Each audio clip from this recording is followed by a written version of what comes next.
ओम नमो भगवते वासुदेवाय। नमो भगवते वासुदेवाय। ओम नमो भगवते वासुदेवाय। नमो भगवते वासुदेवाय। ओम नमो भगवते वासुदेवाय। नमो भगवते वासुदेवाय। भगवद गीता 10वां अध्याय श्लोक नंबर 19। श्री भगवान उवाच हन्तते कथयिष्यामि दिव्य ह्यात्मविभूतय प्रधानत्यः कुरु श्रेष्ठ नास्त्यन्तो विस्तरस्य मे।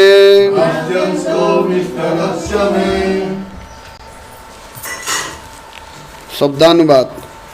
श्री भगवान उवाच, भगवान ने कहा, हन्त्य हाँ ते तुमसे, कथयिष्यामि कहूँगा, दिव्या दैवी ही निश्चय ही आत्मविभूतयः अपने ऐश्वर्यों को प्राधान्यतः प्रमुख रूप से कुरुश्रेष्ठ हे कुरुश्रेष्ठ न अस्ति नहीं है अंतः सीमा विस्तरस्य विस्तार की मैं मेरे। अनुवाद। श्री भगवान ने कहा, हाँ अब मैं तुमसे अपने मुख्य वैभव युक्त रूपों का वर्णन करूंगा, क्योंकि हे अर्जुन मेरा ऐश्वर्य असीम है। तात्पर्य कृष्ण कृपामूर्ति ऐसी भक्ति वेदांत स्वामी श्रील प्रभुपाद संस्थापक आचार्य अंतर्राष्ट्रीय कृष्ण भावनामृत संघ। कृष्ण की महानता तथा उनके ऐश्वर्यों को समझ पाना संभव नहीं है। जीव की इंद्रियां सीमित है, अतः उनसे कृष्ण के कार्य कलापों की समग्रता को समझ पाना संभव नहीं है। तो भी भक्तजन कृष्ण को जानने का प्रयास करते हैं, किंतु यह मानकर नहीं कि वे किसी विशेष समय में या जीवन अवस्था में उन्हें पूरी तरह समझ सकेंगे, बल्कि कृष्ण के वृत्तांत इतने आस्वाद्य है कि भक्तों को अमृत तुल्य प्रतीत होते हैं। इस प्रकार भक्तगण उनका आनंद उठाते हैं। भगवान के ऐश्वर्यों तथा उनकी विशिष्ट शक्तियों की चर्चा चलाने में शुद्ध भक्तों को दिव्य आनंद मिलता है, अतः वे उनको सुनते रहना और उनकी चर्चा चलाते रहना चाहते हैं। कृष्ण जानते हैं कि जीव उनके ऐश्वर्य के विस्तार को नहीं समझ सकते, फलतः वे अपनी विभिन्न शक्तियों के प्रमुख स्वरूपों का ही वर्णन करने के लिए राजी होते हैं।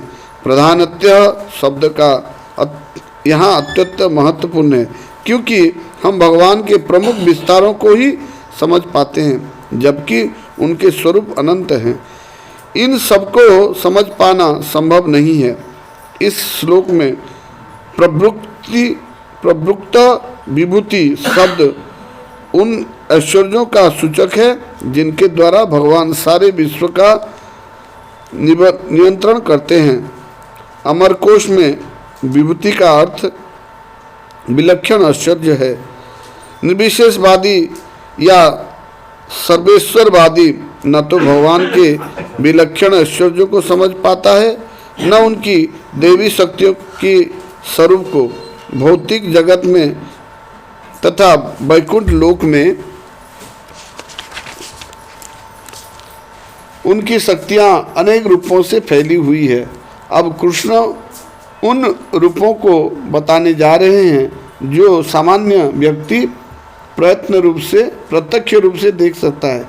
इसी प्रकार उनकी रंग बिरंगी शक्ति का आंशिक वर्णन किया गया है। हरे कृष्ण। ओम अज्ञानतिमिरान्धस्य ज्ञानाञ्जनशलाकया चक्षुरुन्मिलितं येन तस्मै श्रीगुरवे नमः। नमो विष्णुपदाय कृष्णपृष्ठाय भूतले श्रीमते भक्तिवेदांत स्वामिनिति नामिने। नमस्ते सारस्वती देवे गौरवाणी प्रचारिणे निर्विशेष शून्यवादी पाश्चात्य देशतारिणे। जय श्री कृष्ण चैतन्य प्रभु नित्यानंद श्री अद्वैत गदाधर शिवासादि गौरभक्तवृंद। हरे कृष्ण कृष्ण कृष्ण हरे हरे, हरे राम राम राम हरे हरे। नमो विष्णुपदाय कृष्णपृष्ठाय भूतले विष्णुपते जयपताका स्वामिनीति नाम्ने। नमो आचार्य पदाय नित्याय पदाय गुरुपदाय। तो पिछले श्लोक में हमने क्या देखा था कि अर्जुन बोल रहे हैं कि मैं आपको परम ब्रह्म आदि पुरुष भगवान के रूप में ग्रहण कर चुका हूँ, कृपा करके आप अपना कार्यों के बारे में, अपने रूपों के बारे में, अपनी विभूतियों के बारे में मुझे अधिक बताएं, क्योंकि मैं उसको सुनना चाहता हूँ। लेकिन यहाँ पे हमको जानना पड़ेगा कि मनुष्य का जो शरीर है और उनके जो इंद्रिय, हम किस तरह से जानते हैं। किसी को जानने के लिए हमको क्या चाहिए, उसके बारे में ज्ञान अर्जन करने के लिए हमको ज्ञानेंद्रिय दिया गया है। हम किसी को जानने से पहले उसको देखते हैं, फिर उसकी बात सुनते हैं। उसको कोई चीज़ है तो उसका खुशबू जान पाते हैं। फूल को जानने के लिए देखते भी हैं, उसका कोमल स्पर्श भी पाते हैं और उसका खुशबू भी पाते हैं। और किसी खाद्य को जानने के लिए उसको देखते हैं, उसका गंध जानते हैं, उसका स्पर्श भी जानते हैं और उसका टेस्ट भी जानते हैं। तो ये 5 जो है ज्ञानेंद्रिय दिया गया है। ये ज्ञानेंद्रिय से हम दुनिया को जानते हैं, ज्ञान अर्जन करते हैं। लेकिन ये जो ज्ञानेंद्रिय हैं इनकी शक्ति बहुत सीमित है। जैसे अभी आप यहाँ खड़े होकर घर में क्या हो रहा है नहीं देख सकते। देख सकते हैं क्या? ये दीवार के उस तरफ क्या हो रहा है नहीं देख सकते। ये दरवाज़ा बंद के कौन जा रहा है कौन आ रहा है हमको नहीं दिखाई देगा। और तो ये हमारे जो पलक में ये जो छोटे छोटे बाल हैं इसको भी हम नहीं देख सकते, और बहुत ज़्यादा दूर हुआ तो भी नहीं देख सकते। और फिर हमारे शरीर में ये त्वचा में बहुत सारे बैक्टीरिया हैं, जीवाणु हैं, उसको देख सकते हैं। उसको देखने के लिए फिर क्या चाहिए? माइक्रोस्कोप चाहिए। तो इसी तरह से हमारा जो दृष्टि है पूरा बहुत सीमित है। सूर्यों के हम 7 रंग देख सकते हैं। सूर्य की लाल रंग से जो नीचे वाला इंफ्रारेड बोलते हैं उसको, हैं, उसको हम नहीं देख सकते। और अल्ट्रा वायलेट मतलब जो बैंगनी रंग है, अति बैंगनी जिसको बोलते हैं, उसको भी हम नहीं देख सकते। तो आँखों का ऐसे सीमित है। कान का भी सीमित है। कान में हम 20 हर्ट्ज, एक वस्तु अगर 20 बार प्रकंप होता है तो उसका साउंड हम सुन पाएंगे। उससे नीचे अगर वो वाइब्रेट होगा तो उसका साउंड हम नहीं सुन पाएंगे। तो ये बढ़ते बढ़ते 20,000 बार अगर कोई चीज़ कंपन होता है तो 20,000 20,000 हर्ट्ज तक हम सुन पाएंगे। उससे ऊपर होगा तो हमको सुनाई नहीं देगा। और जो कि उम्र बढ़ने के साथ साथ वो धीरे धीरे कम होते जाता है। बच्चे बढ़िया सुन सकते हैं, हम उतना नहीं सुन सकते।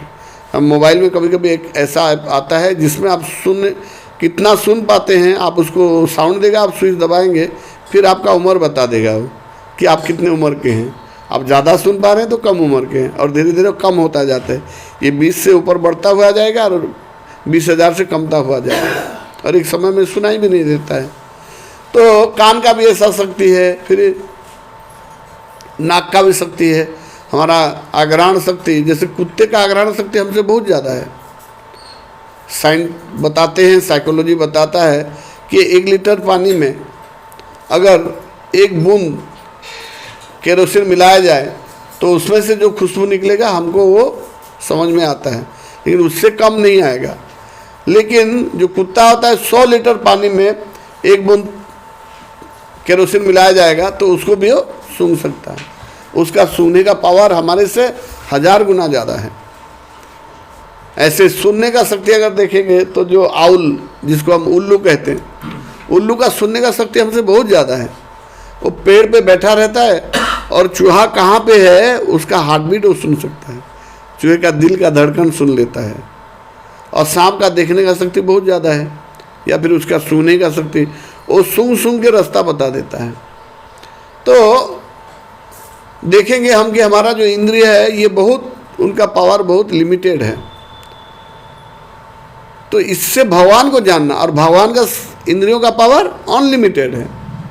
भगवान एक इंद्रिय से दूसरे इंद्रिय का काम कर सकते हैं, मतलब वो देख, आँखों से खा सकते हैं। हम किससे खाते हैं? मुंह से खाते हैं। भगवान आँखों से खा सकते हैं, और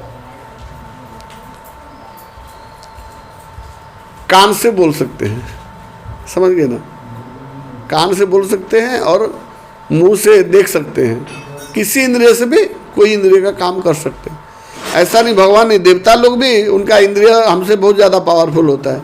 जैसे सूर्य देवता, जब कुंती को एक वर मिला था दुर्वासा ऋषि से, वो बोले थे कि कुंती को दुर्वासा ऋषि कुंती का बहुत सेवा किए। दुर्वासा ऋषि बहुत अच्छे अच्छे वर देते हैं, बढ़िया बढ़िया अभिशाप भी दे देते हैं। राधा रानी के पास एक बार आए थे, तो राधा रानी उनको बहुत सुंदर खाना, दुर्वासा ऋषि जब राधा रानी को देखे, राधा रानी का स्वरूप इतना सुंदर था, हैं, मतलब उनका सौंदर्य तो दुनिया में, राधा रानी, कृष्ण सबसे ज़्यादा सुंदर हैं। कृष्ण को देख के जो कंदर्प होते हैं या कामदेव होते हैं, कृष्ण को देख के, उनका रूप देख के बेहोश हो जाते हैं, मूर्छा हो जाते हैं। इतना सौंदर्य है उनके पास, वो संभाल नहीं पाते, इतना सुंदर मूर्छा हो जाते हैं। और वो कृष्ण राधा रानी को देख के मूर्छा हो जाते हैं, राधा रानी इतना सुंदर है। तो इतने सुंदर स्वरूप को जब देखे कौन, दुर्वासा ऋषि, बहुत उनके मन में ठंडक हुआ। हम भी कोई सुंदर बच्ची को देखते हैं तो हमको क्या, कितना अच्छा लगता है ना। तो दुर्वासा ऋषि, वो तो ऋषि हैं, तो उनका हृदय को ठंडक हुआ। बोले, और लाली मेरे लिए थोड़ा खीर बना के लाओ। उनके हाथ का कुछ खाना चाहते थे। तो राधा रानी निपुण थे, बहुत खाना बनाने में बहुत निपुण, और तुरंत जाके खीर लेके आए, और उनको जब खाए तो उनको लगा कि ये तो अमृत है। तो राधा रानी को वर दिए कि तेरे हाथों से जो खाना खाएगा उसका उम्र लंबा होगा। तो उस समय में कृष्ण को मारने के लिए बहुत सारे असुर आते थे। तो जो हम लोग भगवान के ऊपर विश्वास नहीं करते हैं, इसलिए हम मानते हैं कि कृष्ण भगवान नहीं है, हमारे भगवान के ऊपर विश्वास नहीं है। लेकिन जो ब्रजवासी हैं, भगवान को इतना प्रेम करते हैं, अपने बच्चे की तरह देखते हैं, इसीलिए वो नहीं मानते कि भगवान है। वो बोलते हैं ये मेरा बच्चा है, ये कैसे भगवान हो सकता है। तो हम नहीं मान के, विश्वास नहीं करके नहीं मानते, और वो विश्वास करते हैं और इतना प्रेम करते हैं कि उनको बच्चा नहीं लगता। तो यशोदा मैया को लगता है कि ऐसे मेरे बच्चे को कभी मार देंगे। उनको नहीं पता है कि भगवान को कोई नहीं मार सकता। तो क्या करते हैं, जब सुनते हैं कि राधा रानी जो खाना बनाती है वो खाने से उम्र लंबी होती है, तो वसुदेव बोलते हैं कि तुम अपना बेटी को भेज दिया करो हमारे यहाँ, वो खाना बना दिया करेगी तो हमारा बेटा खाया करेगा, तो उसका उम्र लंबा होगा। तो राधा रानी आके खाना बना के जाती थी, गोपियाँ सखियाँ सब आते थे, और कृष्ण भगवान जब खाते थे वो लोग हवा कर देते थे। फिर जो झूठा रहता है, जो बचता है, उसको वो लोग बहुत आनंद से पाते हैं। तो कृष्ण भगवान ऐसे गर्लफ्रेंड रखे थे कि वो आके खाना बना के जाती थी। तो इतना तो भगवान है। तो भगवान सूर्य को, कुंती को वर मिला था, दुर्वासा ऋषि भी ऐसे को कुंती बहुत सुंदर खाना दिए। तो दुर्वासा ऋषि बोले मैं तुमको वर दूंगा 3 वर दूंगा कि जब भी तुम किसी को आवाहन करो, किसी भी देवता को, उनको प्रकट होना पड़ेगा और वो तुमको बच्चा देंगे, मतलब संतान देंगे। तो एक बार ऐसे शादी से पहले कुंती ऐसे ट्रायल करने के लिए वो सूर्यदेव को आह्वान कर दिया। तो सूर्यदेव प्रकट हो गए। तो बोले क्या आवश्यकता है, क्या पूछ, किस लिए मुझे बुलाया?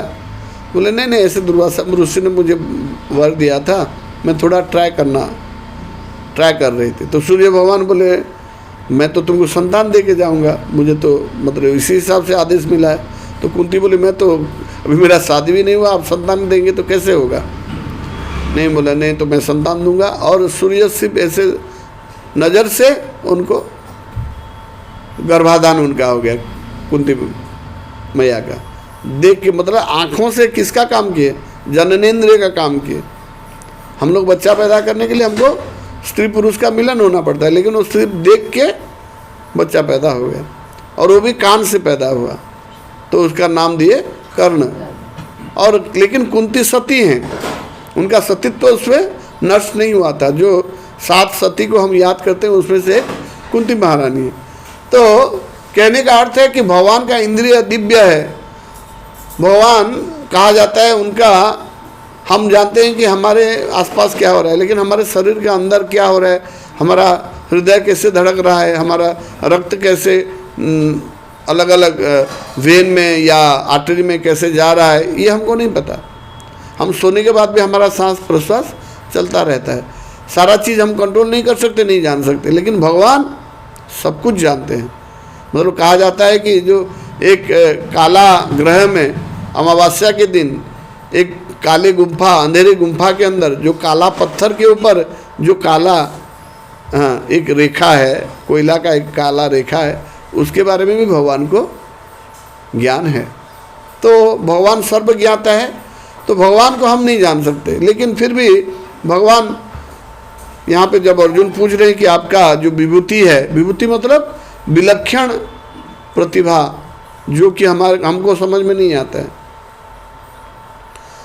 भगवान कुछ भी कर सकते हैं, इसलिए भगवान के लिए कोई चीज़ असंभव नहीं है। हम भी मशीनों के जरिए असंभव काम करते हैं। जब भी देखिए अल्ट्रासोनिक की मशीन आता है, अल्ट्रासाउंड बोलते हैं उसको। अल्ट्रासाउंड क्या करता है, 20,000 हर्ट्ज से ज़्यादा फ्रीक्वेंसी वाला साउंड, वो एक स्पीकर है वो पैदा करता है, और उसमें एक माइक्रोफोन होता है। आपके पेट में थोड़ा जेली दे देंगे और उसको ऐसे घुमाएंगे तो साउंड अंदर जाएगा और हड्डी से, मांस से, कार्टिलेज से ऐसे टकरा के वापस आएगा। जो आएगा उसको फिर वो रिसीव करेंगे और उसको चित्र बना देंगे।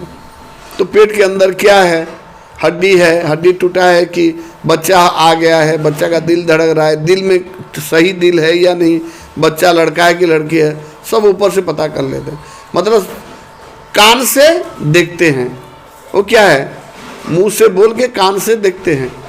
मतलब जो चित्र लेते हैं क्या माइक्रोफोन से लेते हैं, वो तो कान के जैसा हो गया, और मुंह से बोल के कान से देखते हैं। जैसे जो बैट होते हैं या चमगादड़, वो भी क्या करते हैं, जब उड़ते हैं देखिए उनको देखना नहीं पड़ता, इतना स्पीड से उड़ते हैं, फैन भी घूमेगा उसके अंदर से चले जाते हैं, नहीं टकराते हैं, अंदर पूरा स्पीड से घूमते हैं। और कोई दूसरा पक्षी इतना स्पीड से नहीं घूम सकता, क्योंकि ये क्या करता है, अपने मुंह से एक साउंड निकालता है, और साउंड जहाँ पे टकरा के वापस आ गया तो उसके नाक के ऊपर 2 ऐसे राडार होता है, वहाँ पे वो जब साउंड टकराता है तो उसको पता है कि आगे कुछ है, और तुरंत अपना रास्ता बदल देता है। तो जीवों में ऐसे इंद्रियां, दिव्य इंद्रियां हैं जो कि हमारे हिसाब से बहुत मुश्किल चीज़ है। जैसे हमारा ऐसे जान बनाए हैं कि वो जब जाएगा, आगे जाएगा तो नहीं टकराएगा। और अभी मैं घर में एक वो पोछा लगाने वाला रोबोट लाया हूँ, वो गोल वाला, वो घर को झाड़ू पोछा लगाता है, तो उसको भी पता है कहाँ दीवार है तो वहाँ रुक जाता है, सीढ़ी से नीचे नहीं उतरता है, नीचे आ गया, उसमें सेंसर लगा है। तो इसी तरह से इंसान ऐसे मशीन बना लेता है, लेकिन भगवान का जो ऐश्वर्य है वो अनंत है। ये शरीर में हम नहीं समझ सकते, इसलिए ये शरीर में समझने के लिए भगवान अपने विभूतियों या जो उनका शक्ति है या फिर उनका जो मुख्य प्रधान, यहाँ क्या बता रहे हैं कि मेरा जो प्रधान रूप है या शक्ति है, मैं उसके बारे में तुमको बता रहा हूँ ताकि तुम समझ सको। क्योंकि हमारे ये शरीर धारण करके और ये जो सीमित इंद्रियों में हम भगवान को नहीं समझ सकते, लेकिन फिर भी भक्त भगवान को समझने की कोशिश करते। क्यों? कि भगवान की जो विभूति, भगवान की शक्ति के बारे में सुनकर भक्तों को बहुत अच्छा लगता है। यहाँ पे भगवान बोलते हैं मुख्य वैभव युक्त रूपों के वर्णन करूँगा, जो मुख्य है उनके बारे में वर्णन करूँगा, क्योंकि हे अर्जुन मेरा ऐश्वर्य असीम है। मतलब भगवान बता रहे हैं कि उनका ऐश्वर्य जो है उसका कोई सीमा नहीं है। मान लीजिए यहाँ पे आप साधारण ज्ञान की बात है, हमारे ब्रह्मांड में जो ब्रह्मा है उनका कितना सर है? 4 सर है। आपको 3 दिखाई देता, पीछे और एक है। जैसे अशोक स्तंभ में कितने सिंह हैं? 4, लेकिन हमको कितना दिखाई देता है? 3। पीछे वाला नहीं दिखाई देता। ऐसे ब्रह्मा के 4 सर हैं। हमको सामने वाला और दोनों साइड दिखाई देता है। उस तरफ से देखेंगे तो 3 दिखाई देगा, जिसी तरफ से देखने पर 3 ही दिखाई देगा। तो हमारे ब्रह्मा के 4 सर हैं, तो ये 4 सर वाले ब्रह्मा 14 लोग को कंट्रोल करते हैं। 14 लोग में जीव जोनी सृष्टि किए हैं, और ये ब्रह्मांड में 14 लोग हैं, जो भी है आकार जो भी है उसका आकार के बारे में। ब्रह्मांड अंडाकार है, सारा ब्रह्मांड अंडाकार है। ऐसे ब्रह्मांड हैं जहाँ पे ब्रह्मा का सर 10 सर वाले ब्रह्मा हैं, कहीं कहीं पे 1000 सर वाले ब्रह्मा हैं, कहीं कहीं पे 10,000 सर वाले ब्रह्मा हैं। तो मान लो 4 सर वाले ब्रह्मा हम इतने बुद्धिमान हैं, जिस ब्रह्मा का 10 सर होगा वहाँ का इंसान हमसे ज़्यादा बुद्धिमान, और जहाँ पे 1000 सर होगा वहाँ पे और बुद्धिमान होंगे। हमारे यहाँ पे 14 लोग हैं, उनके यहाँ पे पता नहीं 1000 लोग भी हो सकता है। तो वहाँ पे उन लोगों को बुद्धि देने के लिए, ज्ञान देने के लिए भगवान को कितना कितना अलग अलग रूप लेना पड़ता होगा, उनका कितना कितना शक्ति को दिखाना पड़ता होगा, वो हम समझ नहीं सकते। हाँ, हम जानते हैं, इतना जान पाएंगे कि भगवान का विभूति अनंत है, उसका कोई अंत नहीं है। इतना जानने पर हमारा ज्ञान कंप्लीट है। कृष्ण भगवान है, ये जानने पर ही हमारा ज्ञान संपूर्ण हो गया, उससे ज़्यादा जानने की ज़रूरत नहीं है। और फिर दूसरा पदक्षेप है, कोई 1000 सर वाला ब्रह्मा भी होगा और उतना ज्ञानी भी होगा, अगर भगवान को, कृष्ण को भगवान नहीं जानता है तो वो 1000 सर वाला ब्रह्मा का, वो व्यक्ति का भी ज्ञान अधूरा है। तो इसीलिए हमको मोटा मोटी तौर पे जानना है कि भगवान अनंत शक्तियों का, ऐश्वर्य शक्तियों का मालिक है, लेकिन फिर भी कृपा करके वो हमारे धाम में आते हैं, हमारे पृथ्वी में आते हैं। परित्राणाय साधुनां विनाशाय च दुष्कृतां, साधुओं के परित्राण के लिए और दुष्कृतों के विनाश के लिए। तो हमको क्या बनना चाहिए? साधु बनना चाहिए। और साधु बनने के लिए क्या क्या गीता में, भगवत गीता में भगवान बोले हैं, भगवत गीता में भगवान अपने मन की बात बोले हैं। जैसे मोदी कहता है ना, मन की बात, ये भगवान का मन की बात है। तो भगवान जो जो चाहते हैं इंसान को जैसे जीना चाहिए, उसके बारे में भगवत गीता में बताए हैं। तो इसीलिए प्रभुपाद जी जो भगवत गीता लिखे, उसको पढ़ के करोड़ों लोग, करोड़ों क्रिश्चियन अभी सनातन धर्म में बन गए। आप यूट्यूब थोड़ा देखा करिए, कैसे उन लोगों का ज्ञान हमसे ज़्यादा परिपूर्ण है। कल मैं एक वीडियो देख रहा था, वहाँ पे वो बता रहे हैं 1688 16वां अध्याय के 88वां श्लोक, ऐसे बता रहे हैं, ऐसे बुक पकड़े हैं भगवत गीता में। 16वां अध्याय के 88वां श्लोक के हिसाब से मैं जी रहा हूँ। क्या? सर्वधर्मम परित्यज्य मामेकं शरणं व्रज अहम तम सर्व पापेभ्यो मोक्षयिष्यामि मा शुचः। तो मैं भगवान के शरण में आ रहा हूँ, तो मेरा सारा पाप का मोचन भगवान करेंगे। और मैं नहीं कर रहा हूँ पाप, फिर भी मेरे से अगर पाप हो रहा है गलती से जाने अनजाने, तो उसका भगवान उसका निराकरण करेंगे। वो जो बोल रहे थे उनको शायद होगा ऐसे 55-60 साल होगा।